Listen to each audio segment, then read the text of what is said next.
Hi everyone, I'm Brenton, and today we're taking the yoga lesson off of the mat and into the car, which is a place I think we spend a lot more time at least than on our yoga mats. So this is really relevant anytime you're in a car. So even if you're not a yoga person, like throw yoga out of this. Yoga is just the tool set that we're using to understand our bodies.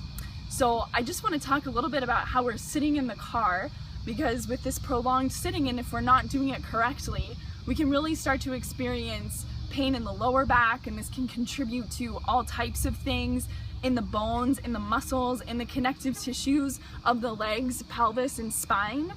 And I've noticed that when I sit properly in the car, whether I'm driving or in the passenger seat, that my body and spine feels really great while I'm doing it. And then after I get out of the car, I don't feel those residual aches and pains that I might otherwise do if I'm sitting in the car with a little bit less awareness. So this is how you sit in the car. When you get in, you're gonna want to stress your hip flexion. So you're gonna kind of take your heart and your thighs really close together, and this is where you're gonna wiggle your butt pretty much as far back as if you wanted to like smash it in between these two pieces of seat back here. And oh, hello. And so what this is going to do is that this is going to allow your low back spine to go into its natural curve. The natural curve of your low back actually goes towards your belly. But most of the time when you're in your car, I don't know about you, but I feel the opposite of that. I feel like my low back moves away from my belly towards the seat.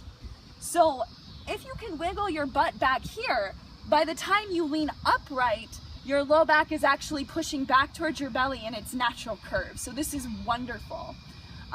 So now you've supported your low back curve, which is great. So you're not going to be dealing with issues in your low back, your SI joint, or attachment of the outer hips or hamstrings, any a situation like that.